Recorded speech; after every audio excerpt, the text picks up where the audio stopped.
Hello and welcome to Pick That One Out, a weekly podcast trying to pick out the fun left in football. My name is Jack Murphy and I'm joined by my fellow co-host Will Varney. Will, for reasons that we're going to get into shortly, I'm sure this is a tough recording for you, but how are you doing? I was good before this morning. A sombre Will Varney, I think you should have introduced me as. A sad Will Varney. That news breaking this morning about my beloved manager Frank Lampard getting the sack. We'll talk about that all and more. But otherwise, I'm very well. And I want to say thank you to everybody who tuned in to episode 1, obviously, last week. They clearly found Liverpool United boring as well. Thank you very much. We were on YouTube. We made it, Jack. We did get there in the end. We did get there. There was a lot of worry, but we got there in the end. We should be happy about that. And to everybody who listened and hopefully enjoyed it, let the fun continue. Or maybe there's not going to be much fun from me this morning. No, I'm sure we'll have plenty of fun as we get into the first story of the day. The story that's had to change everything in our show. We've had to rewrite everything to fit this in. As on this Monday morning, Frank Lampard has been sacked as Chelsea manager, as confirmed today, after 18 months in the job, with former Dortmund and PSG manager Thomas Tuchel ready to step in. Will, I don't know what to say. This one's got to hurt, hasn't it? It hurts drastically. It's painful. Even you just reading that out stings me inside. And when I woke up this morning to the news, I have to say it was like your girlfriend sending you that text going, "Can we talk?" And you're thinking, that's quite ominous. I'm worried, I'm on the edge. And I was on the edge seeing that screenshot sent into the group chat this morning. Frank Lampard rumoured to be sacked. Everybody's reporting it. Oh, it hurt a lot, and I think the writing was on the wall. Personally, Jack, for weeks now, I've wanted it to work so badly. I think every Chelsea fan wanted it to work. I think the issue that we had was yesterday's game was a lose-lose for Frank Lampard against Luton. If we beat Luton, it's only Luton. It doesn't mean anything. If we lose, that's it. You're done. And we win 3-1. And still, he gets the sack. There's no win. And I think the thing is that what's cost him the job personally for me is the talent that we brought in the summer, £250 million worth. Regardless of what he achieved last season, with the transfer ban, with losing that influence of Eden Hazard, you're going to struggle if you're not getting that amount of talent to play and perform. And the likes of Kai Havertz, Timo Werner, just simply have underperformed. And that pressure is going to be put on Frank Lampard's shoulders, and in the end, I think he's paid the price for it. So, personally, for me, it is sad. I went on a run this morning to try and clear my head. I've been in such a sad mood all morning, and I went on a run to clear my head. And before we started the pod, I looked at some of the songs which came on the playlist, and I think it says everything about how I felt this morning.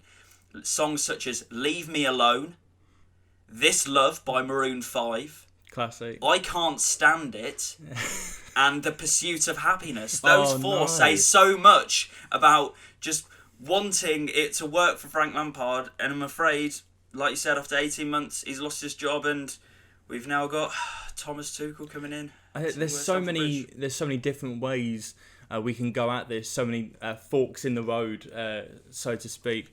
It's such fresh news. It's tough to compute, no matter who you support. Really, I do fear though that this was the plan all along. I feel that Roman knew that last season there was going to be no transfer spending in the summer, no substantial spending anyway, and he saw Lampard as a good PR move as a manager, no doubt. And then I don't think he expected Lampard to get top 4 last season, as many others didn't. And I think this season, as soon as it started going wrong, he was looking for any excuse to get rid. Absolutely, I completely agree. I think it was a huge gamble. I think it was a huge gamble in the summer. And I think you're probably right. With that transfer ban coming in, we needed something to lift the supporters at the club and bringing back a club legend. But like I just said there, bringing Frank Lampard in after 1 year at Derby, where they got to the playoff final, but they didn't make it. It was always going to be a risk. Last season, it paid off with the influence that he had, especially on the young players. Introducing the likes of Mason Mount, Tammy Abraham. This season as well, Reece James. I know it hasn't worked out specifically for Fikayo Tomori, but giving people like Billy Gilmore a chance as well. Young players at Chelsea have always struggled to get into that main squad. under Frank Lampard, they've had a chance. They've been able to show that they can cut it with the best and the rest of them. And it's a real shame. I mean, I suppose you look at it and you think, I wonder if Frank Lampard had been brought in as an assistant manager at Chelsea ahead of being the actual manager, whether that may have worked out better in the long term, whether that may have helped him with the experience we've seen with John Terry at Villa under Dean Smith. That may help in the long run. I think there's no doubt that Frank Lampard will get another job in management, whether that's in the Championship or even the Premier League. But just, it's sad that a club legend, that everybody wanted it to work out for, has paid the price at the end of the day. Yeah, it's like I say, it seems quite a sour note to go on as well. It's quite bleak at the club at the minute. And you mentioned you wanted it to be success long term with Lampard. I'm sure all Chelsea fans were desperate for it too. But Chelsea just once again, it's been proven, aren't a long term club. They go based on these short term manager appointments. I saw on Twitter earlier today that before the Lampard sacking, Roman Abramovich has spent £110 million on manager reimbursements after sackings. And that's just an absurd number for managers, and it's proven that it's a club that doesn't really give the managers a chance. Well, I thought I was impatient, Jack, but I really do think Chelsea Football Club take the biscuit. We've shown that, how we treat managers, we don't treat them really with any respect. Look at previous history. Carlo Ancelotti won the double the season before. Final day of the season against Everton, we sack him in the tunnel. See ya. We then have Roberto Di Matteo. He wins us the coveted Champions League that Roman Abramovich has wanted so desperately. Next season, see ya. He's gone. So, I mean, there's this constant merry-go-round with managers at Chelsea. So, I don't think people are really surprised. I think it's more the fact that it's a club legend who has done so much for the club. Should he have been given more time to work with these players and sort of, he's got his own squad now, which he didn't have last season. Did he deserve more time? He probably did. But the problem is, at a club like Chelsea, for the board, they'll be looking at it going, we've spent a load of money, and why are we not at the top of the table competing at the minute? I think we're about 5 points off fourth, but still, for the amount of talent that we have in that squad, that isn't good enough. I'm sorry, it's not. So I thought, personally, the writing was on the wall for Lampard in the last few weeks, especially that loss against Leicester last week. There was lack of heart, lack of commitment. Players didn't look up for it. So I think it was always going to be trouble. And, now we await the inspired managerial signing, which I can't wait for. You can, if you can see me on YouTube, you can see my excitement in my face. You might be able to tell it in my voice at Thomas Tuchel coming into the club. But let's talk about Thomas Tuchel. Do we have to? We might be able to go back to Lampard after. Do we really need to, Jack? Admittedly, I am, as many who in any football group chat with me will know, I'm not Thomas Tuchel's biggest fan, the man or the manager. But yeah. I've had to come into this, and I'm looking at this from both sides. I've got to try and weigh up the positives and the negatives. Yeah. I really believe, I don't think it's any coincidence that the list of potential people that Chelsea were contacting were Tuchel, Ralf Rangnick and Julian Nagelsmann.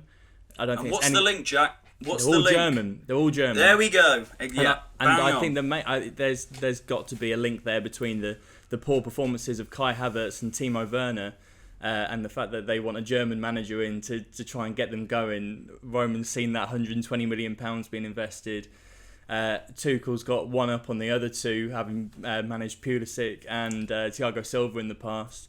But, I mean, so that makes some sense, maybe. Mm-hmm. I do believe that Tuchel is probably a better tactician than Lampard. I didn't see a lot of great tactical nous in Lampard's team. The attack was quite good.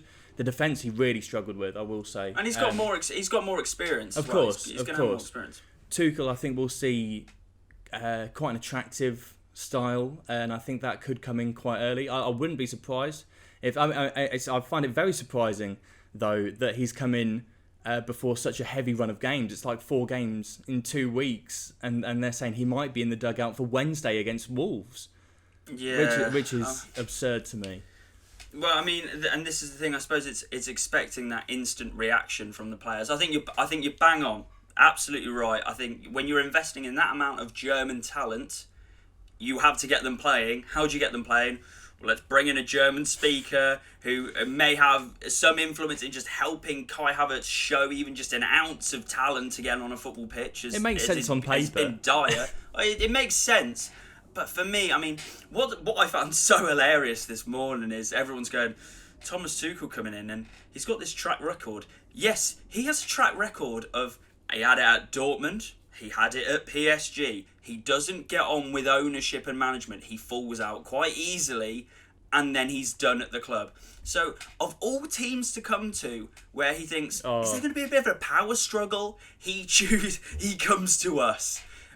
I would not, honestly, I say this now, I wouldn't be surprised if he's in the job for less than a year and then he's gone. 100%.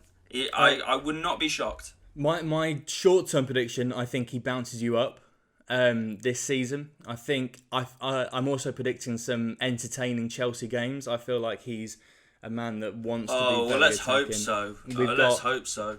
I predict good things for Ben Chilwell and Reece James. He really loves getting the fullbacks involved in attacking play and having wingers involved in those like half spaces in the channels next to the striker. So I think that's good news for, let's say, like a Hakim Ziyech or a Werner or a Havertz. If them three can play close to each other and rely on Chilwell and James on either side. But like you say, the big elephant in the room with Tuchel is his man management.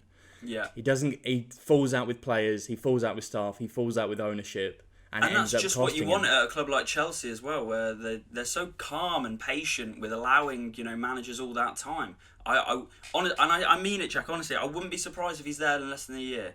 I think you're completely right. I think we might have a bit of a bounce. Might sneak into top 4. I still don't think we are, which is sad that how pessimistic I've become at such a big team. But that's a different topic.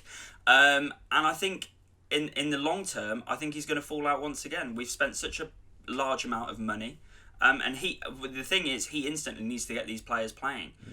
We saw under Frank Lampard that certain players did have good spells in the team, and they looked good. I think signing Thiago Silva has been great this season for a free transfer. Thought Reece James and Chilwell did look inspired at times, but since then it's just been lacking. And you've got players like we're forgetting the likes of Hakim Ziyech who came in the summer as well. Get him playing and. I think that's the thing. I think in the end, Lampard paid the price. I'm paying the price this morning by being sad. All Chelsea fans are. And also, I mean, a bit of a snaky move from Chelsea doing this today. I was really upbeat last night looking forward to the pod today. And it's really cut into my mood, which I'm very disappointed about, Jack, I have to say. But we'll push on. We need to keep pushing on. Of course, yeah. I mean, one last thing I want to bring on is that it's a fantastic tweet I saw from Adam Hurrey on Twitter at Football Cliches. It's a great account if you don't follow him. Who did some work and found out Lampard's the only permanent Chelsea manager since 2004 to get the club statement hat-trick, which is a thanks for your effort, wish you well for the future, and you're welcome back to Stamford Bridge.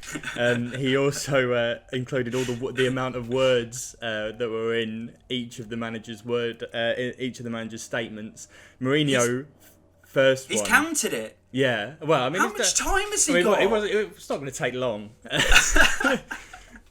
But Lampard got 246 words. Sarri got everything apart from "you're welcome back" with 530 words. He got an essay.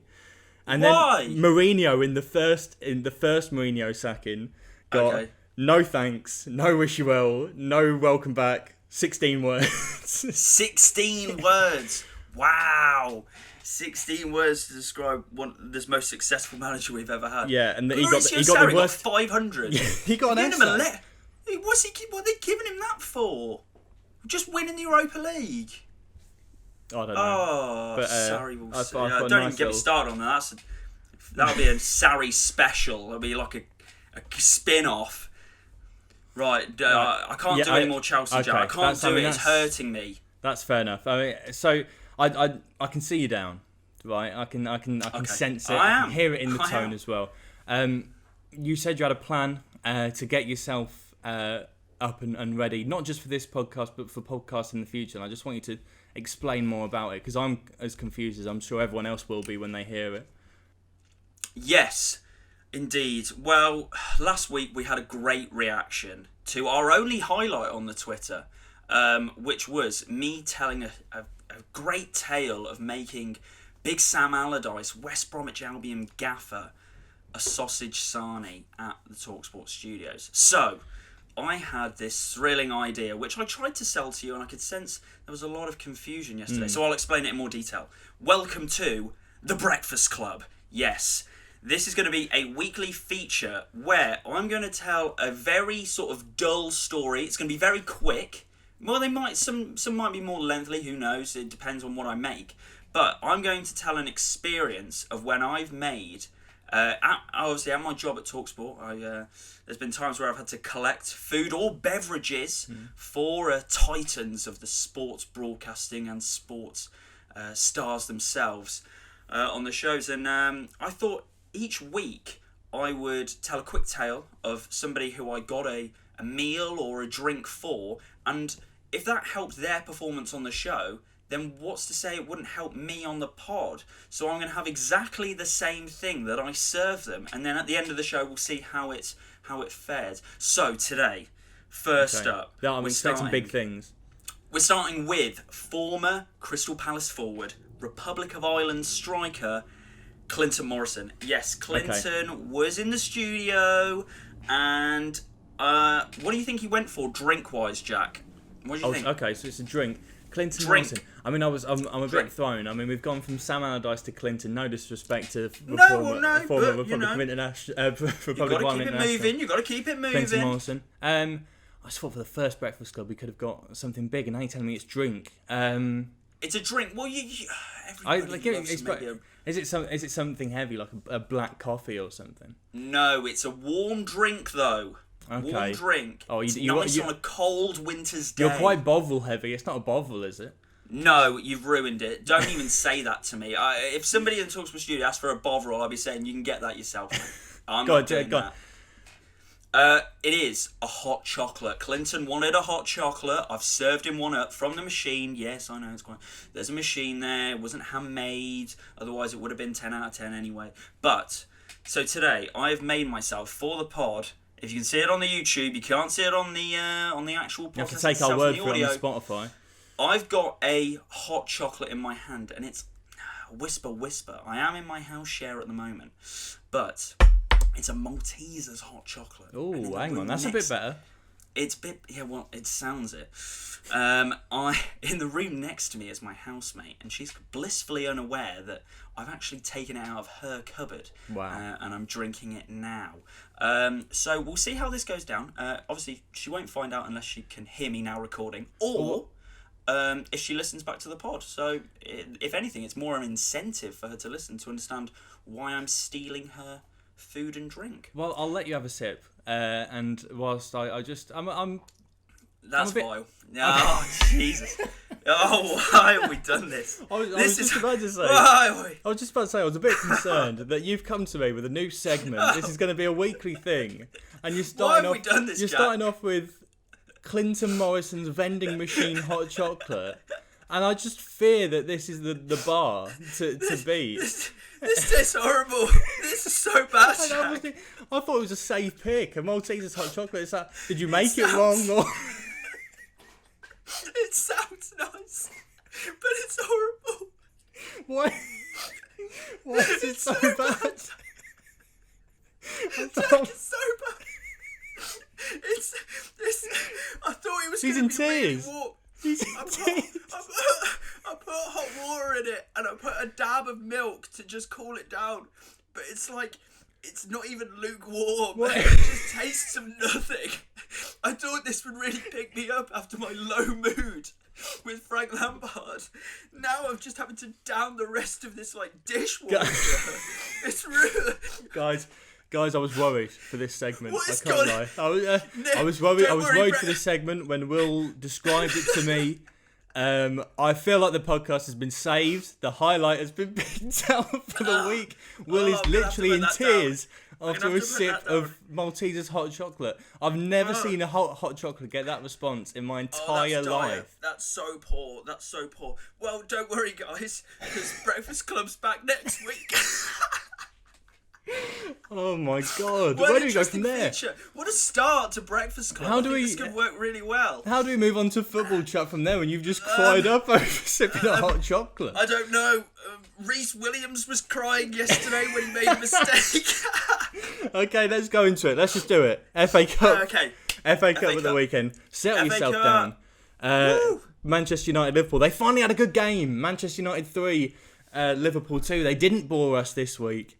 Well, if you've settled yourself down, tell us what you thought of the game. I thought it was a great game. I've calmed down now. I've put that hot chocolate far away.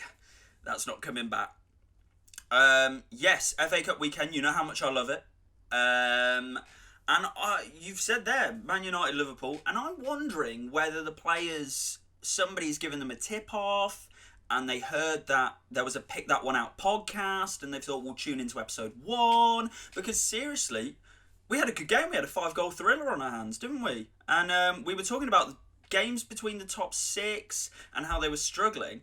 I was impressed, and some really good goals and shot. I mean, I know I feel that Bruno Fernandes is a bit of a stat padder. A bit of a set piece. I mean, that's calm down. No, it's controversial. It's controversial. I hate Man United as much as the next man, but I can't deny the talent of Big Bruno. He's a fantastic player. Definitely it was in the a fantastic free kick. Definitely in the running so far, I believe, for player of the season.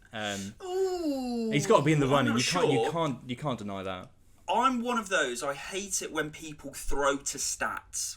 And they go, "Oh, what about this? He has an expected goal ratio." And I'm thinking, well, what is the purpose of that? What does that even mean? You're not going to win any arguments about anti-data against me, mate. All I'm going to say, right? I looked at some stats yesterday. Okay. Bruno Fernandes scored 11 goals this season in the Premier League, right? 5 of them are from either a penalty spot or a free kick. Okay. Right? He has 1 more goal, therefore, in terms of open play than Jack Grealish. And Jack Grealish has more assists. So, I mean, you know, you got to look at it. I'm not a bit of... But I'm not a big stat man. You know, I'm not into that, Jack. That's not my vibe. But in terms of the actual game itself, I don't know about you, but... I was fairly impressed, and I mean, I know Liverpool are on a poor run at the moment, but I spoke to a friend of mine this morning actually, who's a Liverpool fan, and I simply put it to him: do you care about losing to United yesterday? And the overriding answer was not really. It's the FA Cup, and I mean, I suppose that's the thing, Jack. You know, at the end of the day, a loss is a loss. Nobody wants their team to lose, but do you care as much if it's the FA Cup? I don't know, but I mean, Jack, I've got to ask you about that. Nobody likes to get on the back of a young player making a mistake. Yeah. But Reece Williams, that goal, Rashford to make it 2-1. It reminded me of when I played football, and I've done that numerous times. See the ball and you're thinking, I'll just sweep this out, I'll time this, get a big clearance on it, and it was just that classic, just volleys thin air. I really felt for him. I honestly did. I thought, to put it in a technical term, Reece Williams yesterday had an absolute rotter. He did not have a good game at all. But like you say, I feel bad. But there's no way that a kid that was playing non-league football last season should be starting against Manchester United this year. Absolutely. I believe Nat Phillips was on the bench, and I think he's performed better than Reece Williams in the few performances they've both had. Or there's literally dozens of centre-backs in the Premier League alone that want to be loaned to any club. And Liverpool could do... I mean, Reece Williams is worse than a lot of them. There's no way the pressure should be put on his shoulders. I feel bad about the criticism that he will definitely get from that game, and he will have got. But yeah, I mean, the Rashford goal that has to go down to him for the missed clearance. So many times he was quite rash. He went in for slide tackles way before the player had got to him, and it was... I think you're completely right. I think the thing is, he made a mistake. Players make mistakes all the time. I think the reason we're highlighting this is because he shouldn't have even been in that position. You've said it there. Liverpool, a club of their size, on the back of a Premier League title, they've had these struggles at centre-half all season long, and you're telling me in the January transfer window, Klopp's going, I don't know whether we'll be able to get a centre-back in or not. What are the owners doing? Why on earth would you not strengthen when you... Inevitably, you want to strengthen anyway when on the back of a title because your competitors are going to strengthen. So you know you've got to raise your game itself. They're bringing Thiago, where there's been question marks about him. They're bringing Diego Jota. He was great and then gets injured. So then you have all these injuries at centre-half. You would be thinking anyway they would want to be improving the team. So surely you've got centre-halves out there. Why aren't you strengthening? Go on and if anything, this could be the push that they need to get back on track. Yeah, it's strange because, like I say, you can loan someone. There's no money tied. There's not much money tied down in it. You can just pick someone on 6 months. Just get you to the end of the season, give you that extra option in games where you need rotation. And you know what it is as well, Jack? I would say this as well. And the competition that you have. These big clubs, they have so much competition for places when you've got such great players in there. They lost Dejan Lovren. Now I know that he's not going to challenge Virgil van Dijk or Joe Gomez, and then you've got Joel Matip who fits in as well, and he can come in and do a job. But surely you would be thinking anyway, for competition for places, so those players aren't getting too comfortable and sort of resting on the laurels. Get someone in to compete with them. Get somebody in who's going to really challenge them. I don't understand it at all because Liverpool have money as well. I'm not sure. Like you could easily get in. So Upper Meccano at Leipzig. There's been a lot of talk about him. Put a bid in. We're not talking like lower league, non-league who are they're struggling for money at the moment due to the pandemic. We're talking at a big club. Spend some money. Yeah, it's strange. I wish I'd spent some money on a better hot chocolate. I wish I'd gone out and bought one. My mouth's so dry.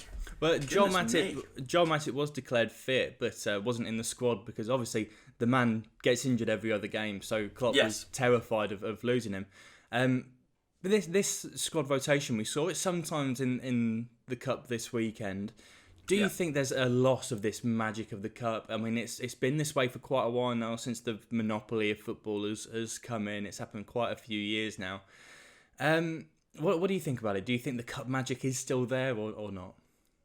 Do you know it's such an interesting one because all I remember hearing, all I heard in the third round, and I've heard it for years now, people referring to this quote of the magic of the Cup. I don't see any magic there anymore. I'm sorry, I don't. And I don't know whether this is just me talking as a 21-year-old. I know that so many older people in their association with the FA Cup is such as it's always been a huge event. It would always be televised on the Saturday. It'd be a huge build-up and all this. I found in recent years nobody really cares, and we've spoken about team selection and people fielding weakened teams because they're prioritising the Premier League and league success in Champions League over the FA Cup. And I know that winning the FA Cup now gets you sort of a space is it qualifying for the Europa League? It's the qualifying stage, isn't it? Is that really good enough? Does anyone? Well, I think it's we won the FA Cup and we finished 8th. So we wouldn't have got it otherwise. And we didn't have I think we went straight in. I think we were straight into the group stage. This is the thing. It's one of those where, for me, I understand that people have been talking about the headlines with, obviously Cheltenham this week and this weekend against Man City, how close they came. Chorley against Wolves. We had it with Marine against Spurs. I understand how big it is for the lower clubs, how big it is usually for ticket sales. Obviously, we've been unable to have any of those. TV revenue and having it on the big screen and generating funds through there, and how big it's been. Especially, we saw with Marine and how much money they were able to get through those virtual sales. But for me, I think for any fan, and I say this, and I mean it, everybody cares about the third round, or I say everybody, except the big teams, because the third round is when the big boys come into the competition and people, lower clubs are hoping to get a big name in the Cup. 4th round, 5th round, nobody cares. Nobody cares about those 2 rounds. Next round that people care about is the quarter-final. Because if you get to the quarter-final, it's all about, we could get to Wembley. We could get to the semi-final at Wembley if we win this. That's when people start to care again. It's almost forgotten about, I feel, in between these rounds. And that's how I feel about it. I don't have anything against the FA Cup. I don't have a vendetta against the cup. But when I there's people who've been saying, I know even with Arsenal, for example, it's people. Did Arteta disrespect the FA Cup? I saw this. What's your take on that? Well, I saw a piece. I think it was Gabby Agbonlahor on Your Lads on Talksport. Mentioned it, saying that Arteta disrespected the cup. I mean, disrespecting the cup. And I mean, if you play Willian in the FA Cup, maybe it is disrespecting it. I'm not too sure. But I think it's so stupid to say someone can disrespect the cup 6 months after winning the most recent one. What I would say though is, as holders. Do you think that? Do you believe that there's? Do you really believe that there's expectancy as the holders that you have to carry the burden of the cup status? No, I don't. But I would say at the same time, as holders, I would say in Arsenal's position, that there's a real fight for top 4. Yeah. Are you in a way prioritising the league over winning a trophy? I mean, because you won it last season. Yeah, I think no doubt that is 100% the case. You can see that. I mean, Southampton played a full strength team. They beat us 1-0. I mean, I say full strength that they could do. They've obviously got a lot of injuries, but I can guarantee you that is the only reason why they didn't weaken their side, is because the people on the bench are all either completely new kids that are only just getting into the squad because they have to fill up spaces, and everyone else has been injured. So I genuinely believe that's the only reason Southampton played strong. So if anything, it does it not prove the point, Jack, that when we're saying, are people disrespecting it? Are people if people are prioritising the league over this cup that has been so iconic for years, it has lost its magic, hasn't it? Surely. Yeah, I can't deny it. There are definitely moments. I think the cup final normally is always a great moment and a great watch, and I still love the build up on. I completely agree. Whether that's just as an Arsenal fan that that's all we win nowadays. We've won 4. Yeah, well, I like to so. forget last time. I like to forget the last FA Cup final there was personally. I put that to the back of my even mind. when you even if Chelsea have had failures recently under it, us two can appreciate that we've both been very successful in the last decade in the FA Cup, absolutely. And it does bring. I mean, it brings so much. I mean, this is biased because we never do anything in the League Cup. We always bin that off. But I always feel that the FA Cup is several strungs above the League Cup. Yes, I believe even that though as well. Even though based on what you get from it and that it's not too far apart. But the history of it, I think, keeps a certain speck of it there. You can see the glimmer in the trophy, I think. But, I suppose the question now is then, if people are going to take it seriously as a competition, if it's much bigger than the League Cup, why don't could we not scrap the League Cup, and then you have one domestic cup? We would have one domestic cup, and you might find that other teams would then really put some serious effort into winning the trophy and actually caring about it, because there's only one possibility. I'm really not against it. I have so little care for the EFL Cup, the Carabao Cup, the Carling Cup, the Capital One Cup, the Worthington's Cup, the Milk Cup, whatever you want to call it. Okay? It just has no effect on me. We got to the final against Man City. Obviously, we got slept. Yeah. we bad got memories. It was a few years ago, and I just went to the pub. It was while we were in Nottingham at uni. Went to the pub to watch it. We lost 3-0. I left the pub. I didn't really care. I wasn't that bothered. I went into it expecting we were going to lose. Man City love that cup. It's the easy one to because not everyone rotates in it, and their rotated team is the best. Well, I remember this season we lost to Spurs on penalties. Yeah. I never want to lose to Spurs ever. We lose to Spurs on penalties, and instantly I thought, Mickey Mouse Cup, don't care. Easy, don't worry, move on from that. I mean, clearly Frank Lampard didn't really move on too much. I mean, he's lost his job this morning, but I mean, I completely agree. I think personally there has that magic that we discussed. It's people keep saying it's magic, trying to get that point across when really it's lost it, and they're trying to hype the competition up again. And I understand why they want that lower league clubs to earn the money and feel that success. But personally, I think that the only reason people are saying it is because it's actually gone. Yeah, I Sadly, I think I have to agree. But it wasn't just FA Cup the weekend. In midweek, we still had the rest of the Premier League ties to be played out. At the talking points from it, Liverpool's bad run. We talked about their cup loss, but the loss against Burnley at home, losing the Anfield run to Sean Dyche's Burnley has got to hurt for Liverpool. Oh yeah. Main talking point there was a little half-time scuffle. It wasn't really the football, was it? No, I mean it was an awful game, as Liverpool games have been, apart from the cup game recently. When Liverpool don't score, it's not a great game. Yeah, that's true. But there was a little half-time coming together between a fracas. I think they might. They call it a tussle. Yeah. what would you call it? A fracas? A tussle? Yeah, I don't know. I'll stick to the camaraderie term of coming together. Coming together. Okay. And it was between Jurgen Klopp and Sean Dyche, and it was. I believe it was on some nothing tackle from Fabinho on Ashley Barnes. It was such nothingness. Grow up. It was such nothingness. And they went to VAR over it. The referees instructed everyone to stay on the pitch. And then Klopp and Dyche, you saw down the tunnel having words with each other. And also this weekend, I was watching McGregor lose to Dustin Poirier. And it had me thinking about... We had last week about managers on reality TV shows. How about managers in the squared circle, in the octagon? Okay. Klopp versus Dyche, one time exhibition. Who wins? Do you think? I think Sean Dyche should be a heavy hitter, but I think Jurgen Klopp looks a bit of a submission merchant. Really? I don't know. I think he could be a bit flexible. He could be quick on his feet. He could be nimble.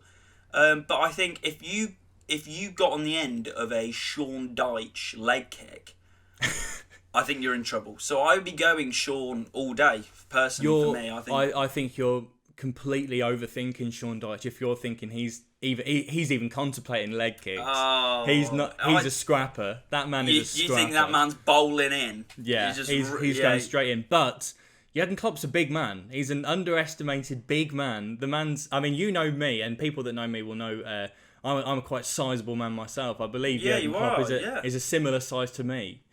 In terms of height, and he obviously has a bit. He's quite stocky as well, and I mentioned last week when he gives them evil eyes, I get terrified of him. Yeah, I think people could be sleeping on Jurgen. I think if you let the rage out, I think it would be a match for the ages though. And now I'm wondering, because this week I'm thinking WWE's got the Royal Rumble back. It's the end of January. Get the 20 managers in Royal Rumble. Who's winning that? It's based on throwing people over the top rope. Well, size is important, I think. Well, first off, let's start with the obvious question. Is Thomas Tuchel subbed in? Yes. Frank Lampard is out of there. Well, I'm putting a bet he's getting slept early doors, I think, in one of those. He doesn't look like a heavy, strong man. No. So I think he could get folded quite quick. I think we're looking at the cultural lads. I think Guardiola, Arteta, I think they're out early. I think Dean Smith could do a job. Oh, I don't mind that shout, you know. I think Dean Smith, I'm just thinking. I mean, we keep mentioning Big Sam, but just the lack of mobility hurt him there. He doesn't He wears his mask, but he doesn't wear it properly. Is there a lack of... That would be trouble. That would be trouble. I think Big Sam would struggle with the endurance. With the flexibility. Especially if he's picked out an early number. If he's like a number 1 or 2, he's got to go the distance. I think Sam's struggling. So we need someone that we think's got the stamina, the size, the strength. I think Dino could be ticking boxes here. Dean, I'm just trying to run through. I don't think David Moyes has got it in him. No. I don't think Carlo Ancelotti. I don't think he would have it. I think Scott Parker would have the endurance. He'd have the heart. He'd be the Iron Man, I think. He'd be very passionate. Yeah. Scott would be very passionate. But you know what? I'd be saying it'd be either a Dino or a Sean Dyche for me. Yeah. Personally. I do think Does Sean Dyche not remind you of... Sean Dyche not remind you of Stone Cold Steve Austin? Could it not be him? Oh, that's beautiful. Stone Cold, short and Dyche. Could that not be him? So, mate, I'm going Shawnee all day. Shawnee all day. Yeah, I mean, you've sold me just from that. Sean Dyche, Royal Rumble winner, undisputed heavyweight champion. Yeah.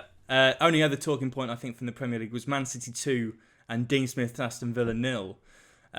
It was en route to becoming the most entertaining 0-0 of all time. Yeah.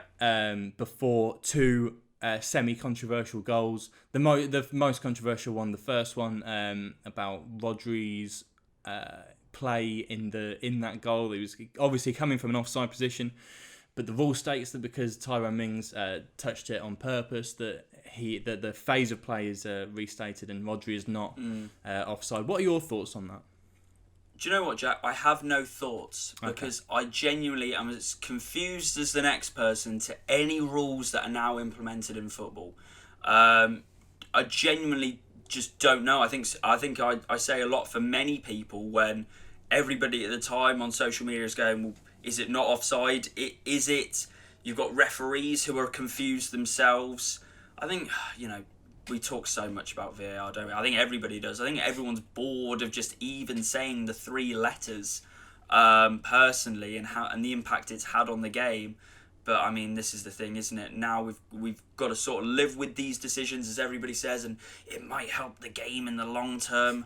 Who has a clue? Who genuinely knows? Because decisions like these, we have minuscule offsides, and then you have decisions like that where you're literally going, sorry? Like, you just don't know. So, I mean, that's the thing. It's a tough pill for Dean Smith and the boys to take because, he then gets a ban because he's accused the referee of using juggling balls. I like that from Dean. That was it was good that's a lovely little one-liner, wasn't it? Great little one-liner from Dean. He's on good form this season, Dean. I don't know what's going on. You can tell there's a little pep in his step. I don't think he's hitting out those classic one-liners last season.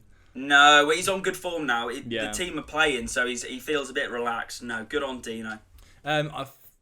Quick thoughts on it. I think it's the same case that we see quite a lot these days, of the correct decision of quite a bad rule. Yeah. I think the law's been like this for quite a while.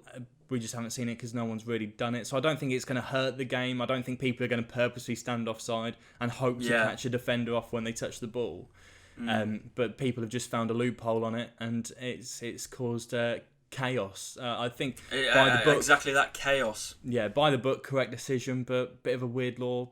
Another one that probably needs looking at as 100%. And into the predictions then, I think, after quite I'm quite winded after this discussion. So to calm us down, I think some predictions. You took an early lead from week 1. Have I? Yeah, I mean, it was poor. It was quite poor from both of us. I think Leicester-Chelsea was 2-0 Leicester. You went 2-1 Leicester. I went 2-2. I had more faith in Lampard than Roman did. Yeah, clearly. Cups of the Roses. No one got any scores in that one. You went Barnes, who got close and assisted one but didn't score. Yeah. I went for Giroud, who wasn't in the squad. Oh dear. Then we had Man City Villa. Obviously finished 2-0. I had 2-1. You had 3-1. Both got close. Again, neither of us hitting the scorer. You went off the form-man John Stones. I went Ollie Watkins. Yeah, and obviously Villa didn't score. And finally, we had. Oh God, what was our third one? It was Liverpool-Burnley. It was what a memorable game. And of course, neither of us had Burnley to win. I did claim that Liverpool would struggle to score. I went for 1-0 with a penalty. You went for 2-0 Liverpool. So I've taken an early lead in the it's table. It's a 2-1 lead. It was a low score of a week. Okay. I mean, I just want to keep you guessing early on. That's why I'll let you feel like you're comfortable. I don't know if you're a bad loser. I don't know if that's a thing that's haunted you in your past or anything. Well, I mean, I briefly mentioned it on the pod last week. Okay. When I was at primary school and around sort of year 2, right. I mentioned that I was in a very sort of long-term relationship at the age of 7. Okay, yeah, no, this was the talk of how you became a Chelsea fan through all the Villa fans. Okay, yeah. No, and I remember, it was a very love-filled relationship. Mm-hmm. We went on a date with my parents attended, where we went to Pizza Express. I think we got a couple of margarita pizzas. Played it safe, clearly, at that age. But I remember in particular how the relationship came to an end. Okay. A desperately sad day. And it all came about by the game of chess. Now, I don't know if you've ever played chess, Jack. I was a an big chess amateur player at back in. best. I was a big chess player back in the day. Okay. My primary school would always have a sort of iconic chess tournament. I was once robbed of a quarter-final win against my friend Fred's, but again, that doesn't still bother me now, only the 14 years later or so. But I would say this, playing chess against my then girlfriend at the time, and I would say we were one of those, like, you know in Love Island when you have power couples? I would describe us as one of those. It was almost like an icon. The year two exactly. power couple, yeah. It was an iconic pairing. Okay. And, everyone is looking at us going, they're the couple to watch out for in the year. And I remember we're playing chess after school one day. I'm waiting for my mum to pick me up. And I beat her at chess. I'm thinking, on top of the world, here we go. I'm in good form, getting ready for the tournament. And we played again, and she beat me. And I remember she beat me, and she was like, checkmate. And I went, well, what are you doing that for? And she was like, what? And I went, well, what are you doing? Like, well, no, you've got to let me win. Like, this is just bang out of order. This is wrong. And she's going, well, I'm going, well, it's a best of 3 then. We'll play again. So already she's looking at me like, oh, okay.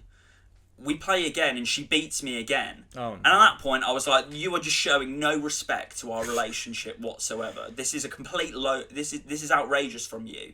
And she's going, don't be so silly. And I remember seeing my mum rock up, and I went, if you're going to act like this, we're over. And I remember it was a big point at that time where MSN was popping off, and like Hotmail. Yeah. And I always used email. I always emailed people. I don't remember if you were doing that back in the day. Yeah, I was a big emailer. And I remember walking out, and I remember going, we're done. I don't want to be in this relationship anymore. Remember all that night, it's going off over Hotmail and MSN, going like, have they broken up? And it was a big like drama. I come in the next day, and the relationship was done. And I just remember looking across at the table at her as we were painting, and just thinking, I've made the right call here. This was the right decision, because at the end of the day, if you're not going to let me win at chess, then what's that to say that our relationship's going to succeed? And in the end, clearly, don't mix love and chess. And I mean, I tried to get some inspiration from the Queen's Gambit recently. I was just about to say, I think that's the actual. Maybe this could be a subplot to the Queen's Gambit. Maybe this could be that's going to be the Series follow-up. 2. Yeah, that's the follow-up, definitely. This is a great idea for I'll them. have to make sure that if I lose by 1 by the end of this season, to make sure we end up getting a season 2. Otherwise, you might walk out. Just add a couple of points on. Just add a couple of points on my side. It's all fair again. No worries. But that was a sad time.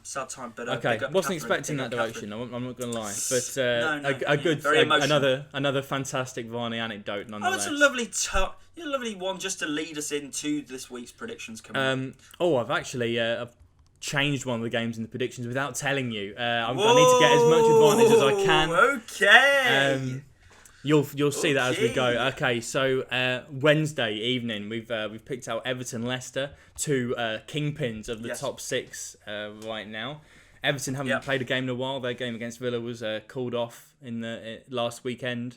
Or they beat Sheffield Wednesday last night 3-0. Obviously, they haven't played a league game in a while. Lost to their game against Villa was called off for Villa to have more time to come back from their COVID layoff. Mm-hmm. Leicester on good form, beat Southampton, beat Chelsea, won yesterday against Brentford in the cup at Goodison Park, I believe. What are you feeling about this one? Leicester on really good form, look really good, and it pains me every time because my friends are big Leicester supporters, so I really don't want to try and hype them up as much as I can. But for this, I've got to go with the Leicester win. I'm going to go 3-1 Leicester. I'm going to go 3-1. I think it's going to be goals, and I think James Maddison, he's been on fantastic form recently. He's loving the goal. He can hit the back of the net for sure. I'm going to go James Maddison to score 3-1 Leicester. Okay. I mean, Everton are a bit weird. They're a very streaky team. They tend to win 5, lose 5, then win the next 5. So I can't really predict them. I agree that I think there's going to be goals. I'm going for the same Leicester prediction again as I did last week. I'm going 2-2. Because that worked out so well for you. It did. I mean, if I do it every week we do Leicester, one time it will be. I feel like Leicester, a bit concerning over set pieces. Even in the game against Chelsea, I remember Silva had a few chances, and Abraham, when he was on, they had some chances from the corners especially. So aerial threats, I'm going to have to pick the easy option. I'll go Calvert-Lewin. I feel like he could could score. It was on good form last night, played a good game. If he can get back into form, then Everton can keep that run for European football. I'm going 2-2. Thursday night, big game for Liverpool at home, away at Spurs. Huge game in the top 6. Liverpool, as we said, struggling to score, but 2 goals last night at Old Trafford has got to help at least Mo Salah's confidence. So I'm going for him to score. And 1-1. I think Spurs score early. Do the classic Spurs, hold back a bit and then see what happens. And then Salah hits them at the end. Liverpool take the point and run. Well, we didn't do it last week, but is this week the first week for the predictions? Because I've also gone 1-1. I completely agree. Yeah. I think we should try it. You know, at the end of the day, I think when I was thinking about it last night, I thought Spurs are going to grab an early goal. And I then think they're going to do exactly like they do under Mourinho, sit back, just try and hold it out. But you can't hold out this Liverpool team with the amount of talent they've got. Like you've just said, the names there of, you know, Mo Salah. If you get Roberto Firmino, if you grab a goal, they've got so much quality within that team. Someone like Sadio Mane could easily grab a goal as well. But for me, I'm going with somebody who knows how to hit the back of the net. Surely he must score. Harry Kane. Fair play. 1-1. Yeah, you're speaking facts there. We've seen it so often with Spurs, how they dominate early parts of the game, sit back a bit too much, and then sometimes let it slip. I think it seems that we both think that's going to happen again. And here's the one that I didn't clue on because I forgot it was happening in this week until the next one. Okay. Arsenal Manchester United on Saturday evening.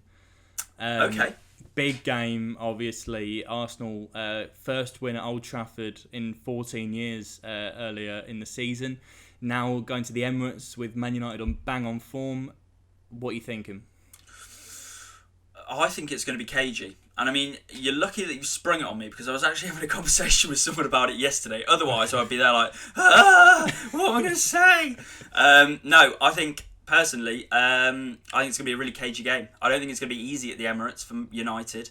I think the key for United this season is whether they can grind out results. That will be able to show whether they truly are a title contender. And I think personally it's going to be United win, but I think it's going to be cagey. I think it's going to be. I think I'm going to go 2-1. I'm going to go 2-1, and I'm going to go Marcus Rashford to score. He looked fit, healthy yesterday. Looked sharp, and he loves to hit the back of the net at the moment as well. So I'm going to go Marcus Rashford to score. I'm going to go 2-1 United at the Emirates. I suppose that hurts you hearing. It really hurts. I'll tell you what hurts more. I've got the same prediction.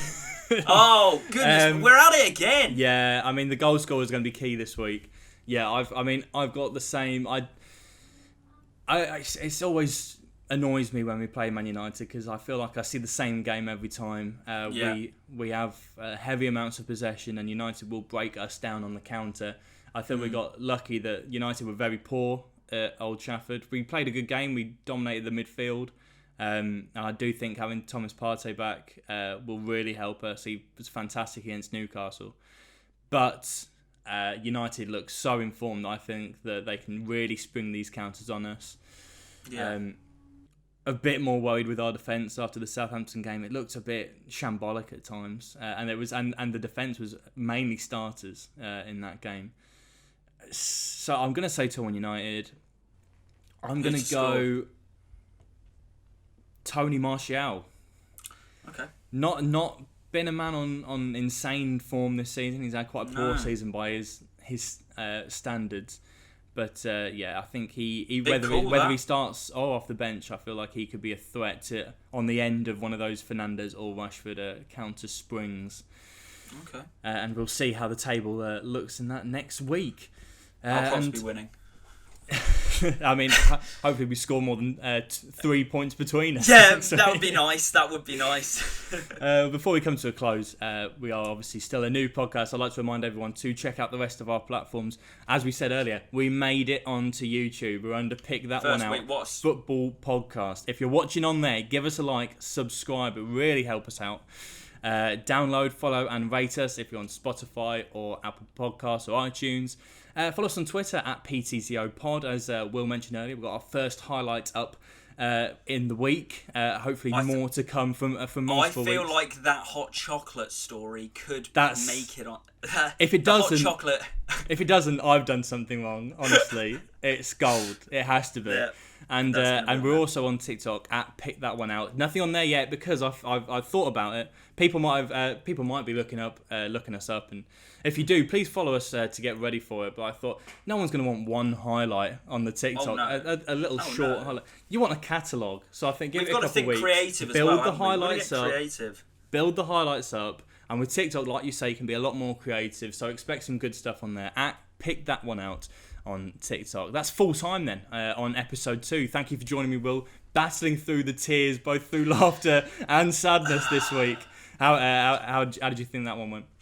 Obviously, it was a very emotional podcast. Having to do it today with Frank being sacked.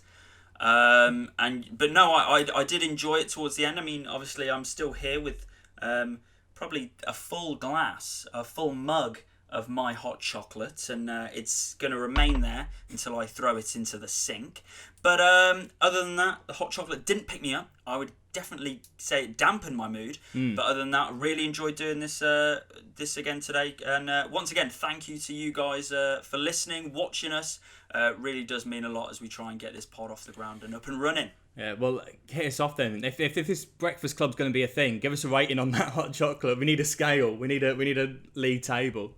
Well, it's probably the easiest rating I can give all year. It's a solid 1.